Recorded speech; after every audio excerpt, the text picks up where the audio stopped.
لسه داخل من باب الشركه لقيت لك واحد طول بعرض كده امن، اللهم صل على النبي. قلت لو فتحت بقي انا هتهلفي. ستوري تايم. احنا داخلين على ايام جلد، الكهرباء بقت بتقطع في المانيا. انا نايم في امان الله الاقي التكييف فجاه فصل، وانا اللحظه اللي التكييف بيفصل فيها انا بصحى، بحتر وبصهد، ما بستحملش، لازم اصحى في اللحظه اللي بيفصل فيها التكييف. انا بصحى. اصلا انا ودرجات الحراره علاقتنا مش احسن حاجه من ايام ما كنت في مصر، فالتكييف ده بالنسبه لي اهم من جوز خالتي. صح انا ما وريتكوش التكييف، تصدقوا انا بقيت عيل سهن واصفر وبخبي عليكم حاجات كتيره. انا والله صورت وقلت هوريكم الانبوكسنج بتاعه بس نسيت، مش مشكله هبقى اوريه لكم في فيديو تاني لوحده. المهم نرجع لموضوعنا. لما الكهرباء فصلت وصحيت طلعت اشوف ده عندنا بس ولا في الحاره كلها. فتحت باب الشقه الاقي لك في حركه على السلم، في حد معاه حوار. قلت يا عم عادي اكيد حد بيصلح حاجه بتاع، وشويه هيرجعوا الكهرباء تاني. لبست الشبشب ونزلت اشوف في ايه، وقلت بالمره اديهم رايي في المشكله زي اي شاب مصري جدع. الاقي اللويته الناقصه فاصلين عني انا بس الكهرباء. المهم لقيت لك اتنين منهم بيقبلوا عليا كده، رحت داخل عليهم قلت لهم بتفصلوا عني الكهرباء ليه يا علام يا شايس؟ قال لي ما انت ما دفعتش بقالك 3 شهور ولازم تروح تحل مع شركه الكهرباء. يا دي الاستباحه الجل. المهم لبست هدومي ورحت لهم وانا عارف اللي هيتقال لي، خد لك بقى ترمين واقعد استنى من غير كهرباء لحد ما يبان لك صح. طبعا انا رايح مش طايق نفسي، ما شربتش حتى كوبايه قهوه عشان اعرف اتعامل مع بشر مش شايف قدامي. لسه داخل من باب الشركه لقيت لك واحد طول بعرض كده امن، اللهم صل على النبي. قلت لو فتحت بقي انا هتهلفي. المهم قلت له يا عم الحاج انا جاي احل وشوف مين اللي زعلان وانا ابوس راسه. قال لي شايف الولايه اللي هناك ده ايه، روح وهي هتحل معاه. ها كلمه منهم على كلمه منهم، انا الغلط راكبني مش عارف افتح بق. قالت لي هتدفع غرامه.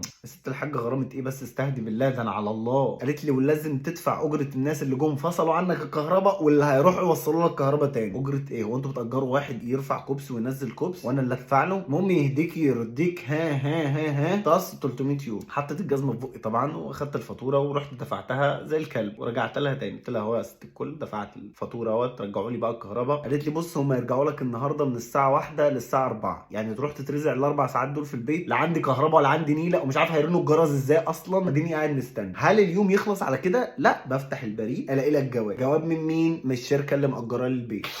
فيها يا جدعان قال لك كمان غرام. يا جدعان استهدوا بالله صلوا على النبي، في ايه؟ ان ايجار الشهر اللي فات ما اتدفعش وفي حوار مع البنك ولازم تحول المره دي الفلوس مانيوال، يعني تروح تحط فلوس في حسابك وتحولها مانيوال، مش هيتخصم منك اوتوماتيك الشهر، ولازم تدفع بالغرام. اليوم ما فاتش منه لحد دلوقتي غير 5 ساعات، طص 1000 يورو. لسه ما اكلتش ما شربتش ما تنيلتش. فاحنا هنقفل فلوج النهارده على كده. سلام واشوفكم الفيديو اللي جاي.